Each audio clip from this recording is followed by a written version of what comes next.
야고보는 교회에 닥친 시험을 깊게 조명합니다. 우리가 걷는 이 믿음의 길은 걸어가면서 끊임없는 시험을 마주하게 됩니다. 이 본문을 통해 야고보는 한 번 더 그 시험에 대한 깊은 가르침을 주고 있습니다. 1장 12절에 보면 시험을 참는 자는 복이 있나니 이는 시련을 견디어낸 자가 주께서 자기를 사랑하는 자들에게 약속하신 생명의 면류관을 얻을 것이기 때문이라. 잠깐만 보시면 첫 번째 시험은 영어로 첫 줄 끝에 보면 trial, 고난이란 뜻이죠. 이렇게 번역했고, 두 번째 시련이라는 것은 두 번째 줄 가운데 the test라고 번역을 했습니다.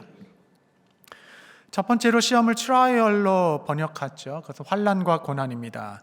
이러한 고난과 시련 중에 너희는 어떻게든 견디고 이겨내라. 너희는 쓰러지지 말고 승리해라 라고 말하죠. 믿음의 본질은 여러분, 이 시련의 본질은 믿음의 연단입니다. 이것으로 인내를 이루어 온전하고 구비되어 조금도 부족함 없게 서라. 이것이 야고보의 가르침이죠. 이런 시험은 일종의 두 번째 단어였던 테스트와 같은 것입니다. 바로 믿음의 시험이죠. 마치 아브라함에게 너의 아들 이삭을 바치라 하는 것과 같았습니다. 이는 토기장이가 그릇을 빚으며 도키모스 합격이라고 확인해 주는 시험과 같은 겁니다. 여러분, 학교에서 테스트를 보는 목적이 무엇인가요? 부족한 부분을 더 준비하고 구비하여서 세상에 나아갈 때 온전하게 부족함 없이 나아가라 세워주기 위해서, 결국에는 상을 주기 위해서 하는 것이 테스트 아니겠습니까? 그래서 주께서는 완주하는 자에게 생명의 면류관으로 맞이하실 것이다 라고 말씀하셨습니다. 이 믿음의 시련이란 곧 큰 복을 주시기 위한 하나님의 통로였겠죠. 그런데 13절에서 야고보는 전혀 다른 이야기를 합니다. 우리 13절을 보시면 사람이 시험을 받을 때 내가 하나님께 시험을 받는다 하지 말지니 하나님은 악에게 시험을 받지도 아니하시고 친히 아무도 시험하지 아니하시느니라. 반면에 13절에 하나님은 시험하는 분이 아니다 라고 얘기합니다. 이것은 또 무슨 말인가?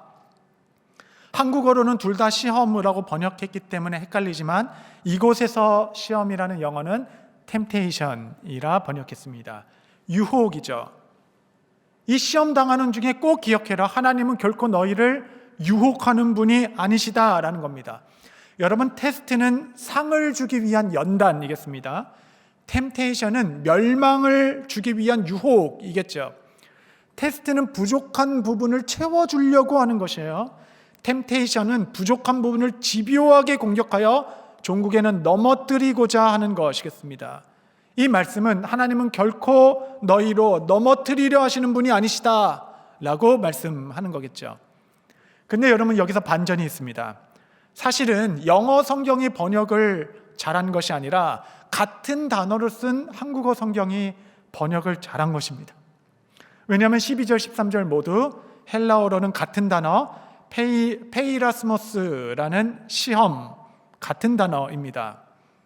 그러니까 같은 시험이 때로는 복을 받게 되는 테스트가 되기도 하는 거고, 때로는 죄를 져 멸망에 이르는 템테이션이 되기도 하는 것입니다. 어떤 시험은 우리로 하여금 성숙하게도 하는 것이고, 어떤 시련은 우리로 하여금 사망에 이르게도 하는 것입니다. 그래서 트라이얼로 번역된 이 시험은 양면성을 갖고 있는 거죠. 같은 고난을 겪어도 그 시험을 받아들이는 자의 태도에 따라서 테스트가 되기도 하는 것이고 템테이션이 되기도 하는 것입니다. 나는 내가 당면한 이 시련의 고난 중에 어느 길로 가고 있는 것인가? 어느 방향으로 이 시련을 맞이하고 있는가? 여러분께서 걷고 있는 그 길에 사인이 하나 있습니다. 이것은 아주 기가 막힌 사인일 것이에요. 그 사인은 무엇이냐면 이 시련의 시간이 나로 하여금 지금 인내를 낳고 있는가? 아니면 분노를 낳고 있는가? 이 시간이 내게 마침내 상을 주시고자 하는 믿음의 테스트가 되고 있는가? 아니면 죄로 넘어뜨리기 위한 유혹이 되고 있는가? 하나님께서는 내가 너와 함께하고 있음을 기억하라. 내가 너에게 지혜를 주겠다. 이 상황을 분별하여 믿음의 선한 길로 걸으라. 주께서 오늘 여러분을 격려하신다라고 믿습니다. 야고보는 시험 중에 템테이션으로 빠져드는 과정을 유의 깊게 설명하고 있는 것입니다. 여러분, 유혹은 곧 매력입니다. 매력.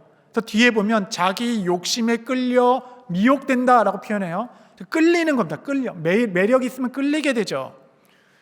여러분, 시험이 거셀수록 자꾸 유혹으로 빠지고 싶은 마음도 거세게 일어납니다. 거세게. 그럴 때마다 일어나는 게 파괴적 분노일 것이에요. 분노. 여러분, 이것이 야고보서가 다룰 13개 주제 다음의 주제입니다. 분노. 시험 중 내가 유혹으로 빠져들고 있다라는 그 첫걸음이 있습니다. 그 뱃머리로 어디로 향하는가가 중요하는데 그 첫 시작이 무엇인가? 그것은 바로 남 탓하는 것입니다. 남 탓하는 것. 이것이 당면한 시험 앞에서 복의 길로 갈 것인가 사망의 길로 갈 것인가의 첫 스텝이 되는 것입니다. 여러분, 회복 탄력성이라고 들어보셨죠? 순간 바닥을 쳤으나 다시 리바운스 해가지고 위까지 탁 튀어 오르는 그 회복의 탄력성이 있는가? 이 시간이 짧을수록 온전한 사람이다 라고 할 것이에요. 이 회복 탄력성을 갖기 위해서는 초기 대응이 가장 중요합니다. 어떤 사건을 딱 마주했을 때 첫 방향을 잘 설정하는 것이 가장 중요합니다. 그것은 바로 남 탓하지 않는 것입니다. 여러분, 우리가 가진 죄성 중에 가장 도드라진 특성이 뭔지 아세요? 도드라진 특성. 이 능력은 정말 기가 막힙니다. 아무도 안 가르쳤는데 나면서 가지고 태어나는 것이 있어요. 그것은 바로 책임 전가입니다. 책임 전가. 그 누구도 가르쳐주지 않았는데 3살배기 아기가 말을 열면서부터 잘못했을 때 누구 때문입니다 라고 손가락질을 하기 시작하죠. 책임 전가. 나의 실족과 실패를 다른 데서 이유를 찾는 것이라겠습니다. 불륜을 저지른 남편이 왜 그랬습니까? 라고 하니까 아내가 쌀쌀 맞아서 그랬어요 라고 그러는 거예요. 도박에 빠진 사람이 도대체 왜 그랬습니까? 그러니까 가정을 먹어 살리기 위해서 그랬습니다 라고 얘기하는 겁니다. 이렇게 이런 이유 찾고 저런 이유 찾고 찾다 그래도 이유가 없으면 할 수 있는 마지막 수단이 있습니다. 여러분, 그 마지막 수단이 뭔지 아세요? 그것은 그때는 제정신이 아니었나 봐요 그러는 거예요. 그때는 내가 아니었어요. 있지도 않은 허상을 만들어 그에게 책임을 전가하려고 하는 것이 바로 우리 죄성의 현주소입니다. 책임 전가는 일종의 자기 합리화입니다. 왜냐하면 죄는 너무 부끄러운 것이기 때문에 그 수치를 혼자 감당할 수 없기에 이 수치를 전가할 그 어떤 사람을 우리는 끊임없이 찾기 시작하게 됩니다. 통일왕국의 초대왕 사울은 역사의 전무후무한 기회를 가졌던 왕이었지만 그의 인생은 단 3마디의 말로 몰락한 삶입니다. 한 단어를 3번 말했어요. 그 한 단어는 바로 부득이하게입니다. 부득이하게. 그는 사무엘이 늦게 와서 부득이하게 제가 번제를 드렸습니다. 그렇게 말했죠. 백성들이 성화라서 여론들이 이렇게 들끓으니 부득이하게 제가 전리품 중에 일부를 감췄습니다 라고 얘기했죠. 여호와를 아무리 찾아도 대답이 없기로 부득이하게 신접한 여인을 찾았습니다 이렇게 얘기했습니다. 비전과 언약의 말씀을 받고 시작한 인생이 사무엘 탓하고 백성들 탓하고 이제는 하나님까지 탓하며 상황에 밀리고 유혹에 넘어져 멸망한 인생.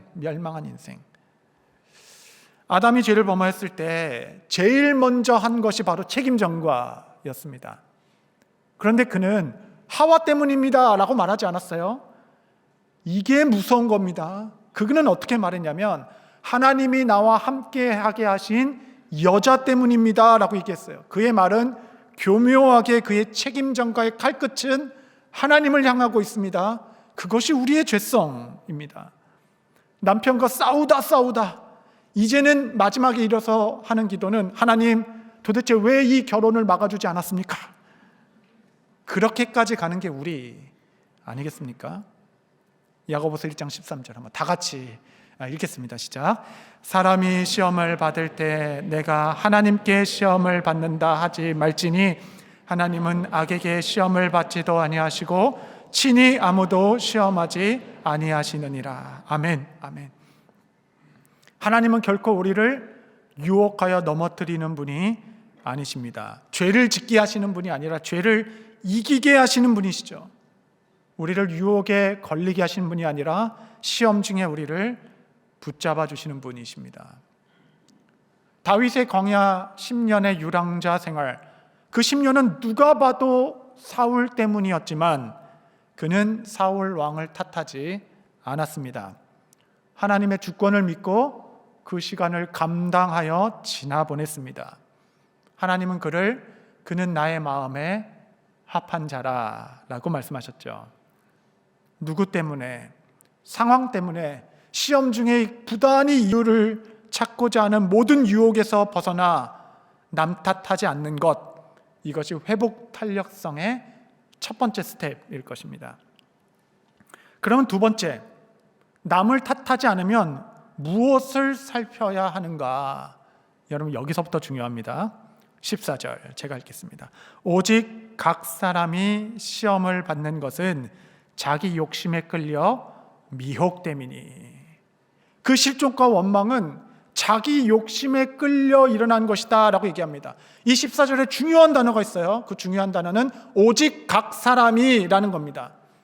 각 사람이 같은 환경에 있어도 모두가 다 죄에 미혹되는 것이 아니라는 말씀입니다. 같은 상황에 처했는데 모두가 반응하는 것이 각 사람마다 다른 것이에요. 결국 상황의 문제가 아니었어요. 각 사람 안에, 내 안에 무엇이 있는가, 그것이 문제였습니다. 마음에 있는 그것 때문에 유혹에 걸려 넘어지게 되는 것입니다. 성경은 그것을 바로 욕심이라고 말하는 겁니다. 욕심. 그렇다면 욕심은 또 무엇인가요? 여러분, 그냥 사전적 정의 말고 더 가지고 싶다 이런 욕심 말고 도대체 성경이 말하는 욕심의 정의는 무엇이길래 이것이 우리로 하여금 죄를 낳게 하고 사망에까지 이르게 한단 말입니까? 여기서 나온 욕심이라는 단어의 헬라어는 에피디미아입니다. 이 단어의 단어적 뜻은 열망이라는 뜻이에요. desire이죠. 열심이라는 뜻입니다. 간절한 원함이라는 뜻이에요. 그래서 이 단어도 사실은 중립적입니다. 이 단어가 문맥에 따라 열심도 되고 욕심도 되는 거예요. 갈망도 되고 욕망도 되는 겁니다. 그래서 사실 이 14절에서 욕심이라는 단어보다 더 중요한 단어가 있어요. 다시 한번 1장 14절 보시면 오직 각 사람은 시험을 받는 것은 자기 욕심에 끌려 미혹됨이니. 영어로 his own desire.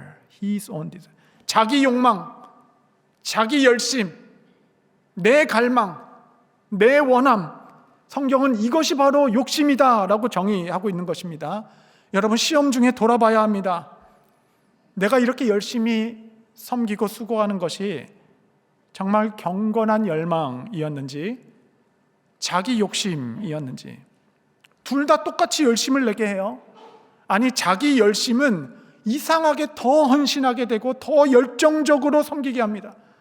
그래서 몰라요. 다 속습니다. 교회도 속고 나 자신도 속는 것이에요. 그래서 야고보는 우리에게 이렇게 소리칩니다. 1장 16절 한번 같이 읽겠습니다. 시작. 내 사랑하는 형제들아, 속지 말라. 정말 우리는 많이 속습니다. 목회하는 자들이 제일 많이 속습니다. 제일 많이 속아요. 우리를 향한 하나님의 비전이 있습니다.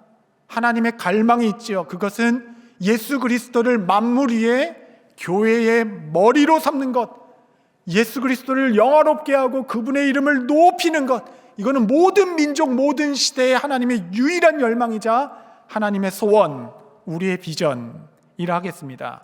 그런데 여러분, 정말 내가 모든 상황 가운데 그리스도를 영화롭게 하고자 했는지 아니면 나를 영화롭게 하고자 했었는지, 정말 그것이 열심이었는지 아니면 욕심이었는지, 순결한 비전이었는지 경건으로 포장한 야망이었는지.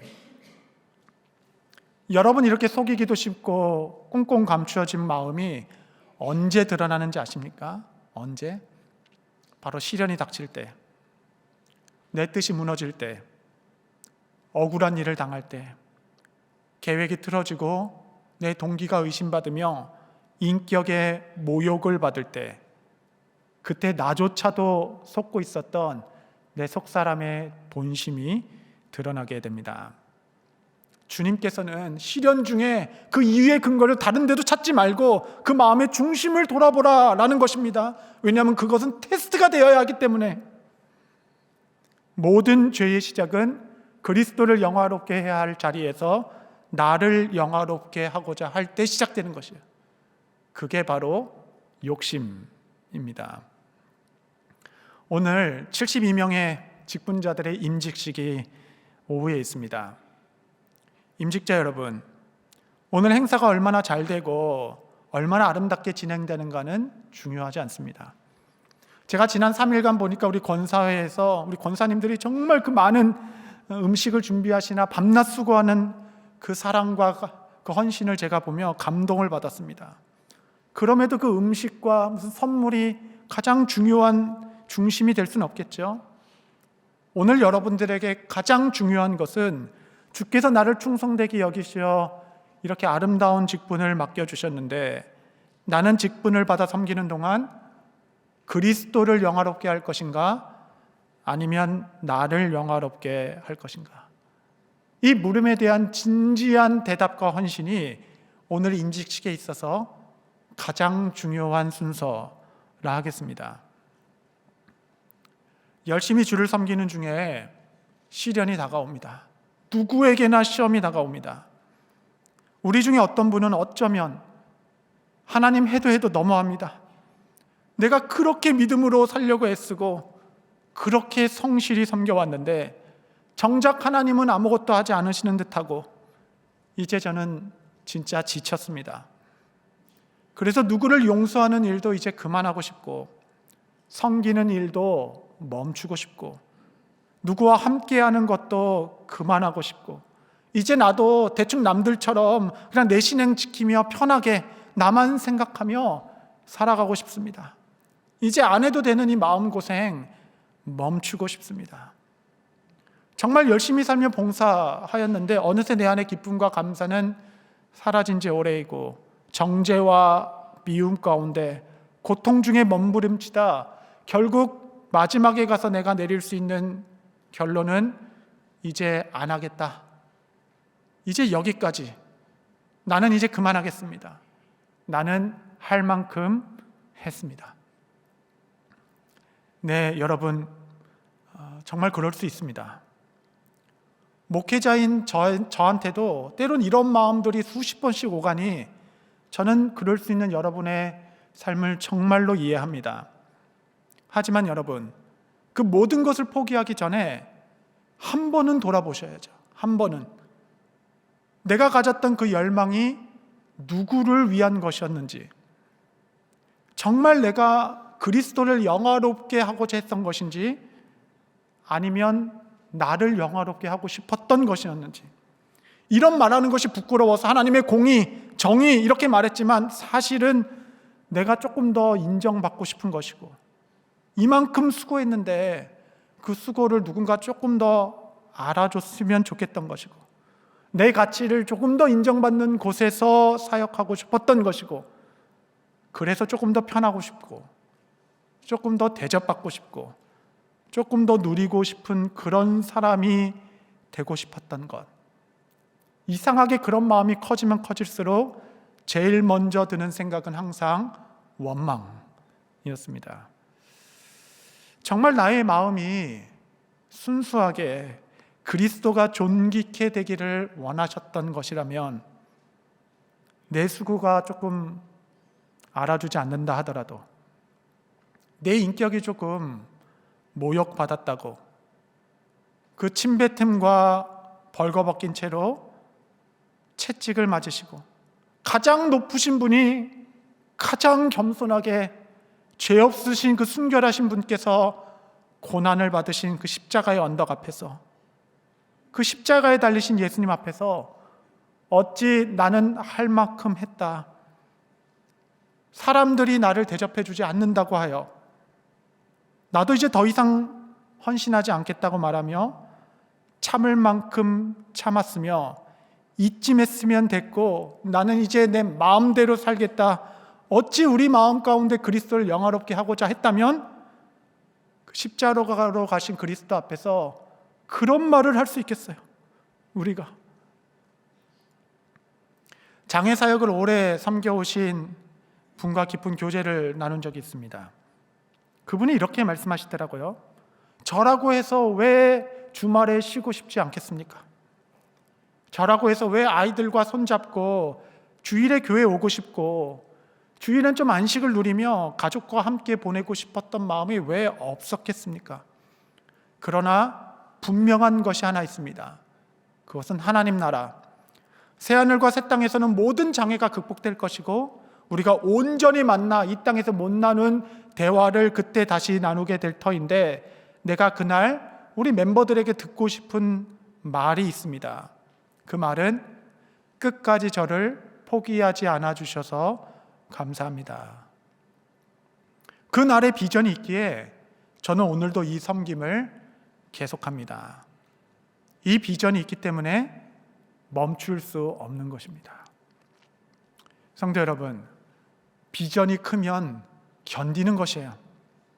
결국은 다 은혜 문제입니다. 나를 영화롭게 하고자 하는 비전은 너무 작은 것이에요. 비전이 너무 작기 때문에 작은 돌뿌리에도 뿌리째 흔들리는 것이 바로 우리의 모습 아니겠습니까?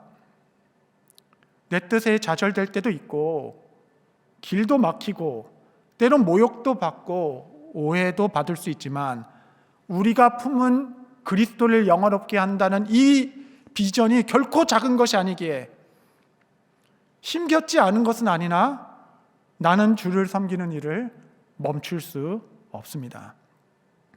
세상이 공정해서가 아니라 그리스도께서 나를 사랑하는 길을 멈추지 않으셨기 때문에 그 앞에 먼 훗날 설 때에 부끄럽지 않기만을 소망하며 그리스도를 생각하고 오늘도 이겨내는 것입니다. 사랑하는 성도 여러분, 우리가 잠시 마음은 흔들릴 수 있으나 여러분, 우리 안에 꺼지지 않는 열망이 있잖아요.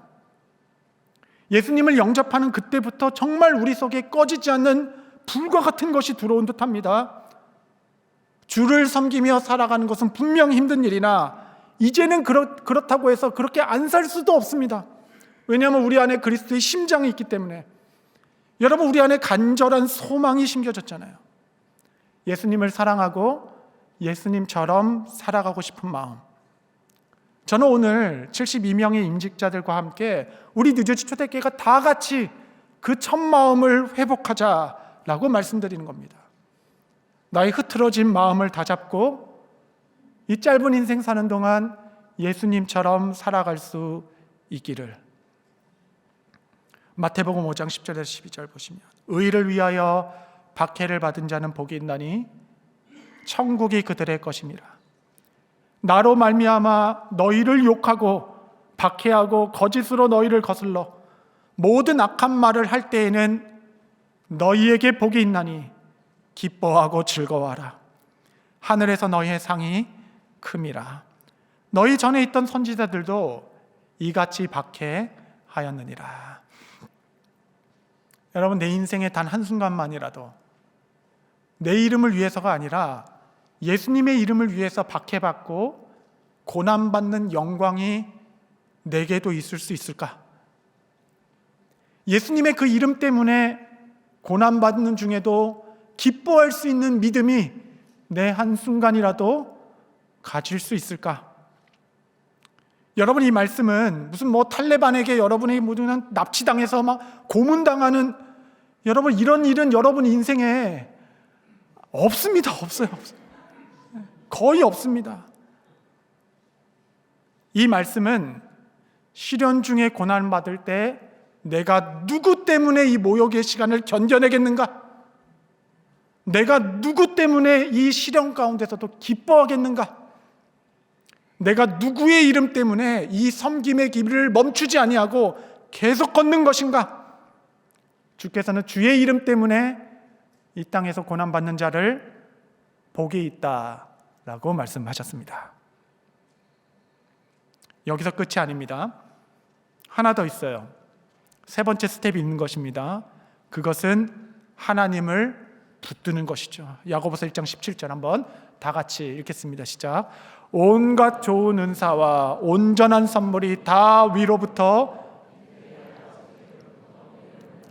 그는 변함도 없으시고 그림자도 없으시니라. 상황과 상관없이 하나님께서 가장 좋은 것으로 여러분들에게 주실 것이에요. 그분은 빛들의 아버지라고 말씀하셨습니다. 이 세상에서 가장 좋은 것, 온갖 좋은 선물들이 위로부터 주어지게 될 것입니다. 하나님은 좋은 분이세요. 여러분, 그가 여러분으로 아무 이유 없이 고생시키는 것이 결코 아닙니다. 세상에서 받지 못한 것으로 좌절할 때마다 빛들의 아버지 되신 하나님께서 가장 선한 것으로, 가장 좋은 것으로 상 주실 분이시다. 그분은 회전하는 그림자도 없습니다. 변덕이 없으신 분이세요. 그분을 과소평가하지 마십시오. 하나님께서는 결코 그 상황이 오래 지속되도록 두지 않을 것입니다. 역전을 주실 것이에요. 그 하나님을 시련 중에 붙드십시오. 그 주권자 되신 하나님, 나를 도울 능력이 충분하신 주님, 그 사랑을 의심하지 마십시오. 이 세상에서 가장 좋은 것은 변덕스러운 사람들 급변하는 세상에 있는 것이 아니라 결코 변하지 않으실 주님께로부터만 주어지는 것입니다. 예, 주님, 나는 내 평생 주께서 주시는 것만 받겠습니다. 주님의 위로로만 내 영혼의 힘을 삼겠습니다. 마침내 이 삶의 끝에서 가장 좋은 것을 주실 주님을 붙들고 이 믿음의 시련을 이겨내는 종들, 나의 모든 삶을 오직 주께 맡기시고 오직 하나, 나의 간절한 기대와 소망을 따라 아무 일에도 부끄러워하지 아니하고 지금도 전과 같이 온전히 담대하여 살든지 죽든지 내 몸에서 그리스도가 존귀하게 되게 하려 하노니, 이 사도 바울의 외길 인생, 이 하나님의 뜻 붙들고 산 단순한 삶, 오늘 임직 받으시는 72명의 모든 종들과 우리 뉴저지 초대교회 모든 성도들에게 이 은혜의 복이 함께 하시기를 바랍니다.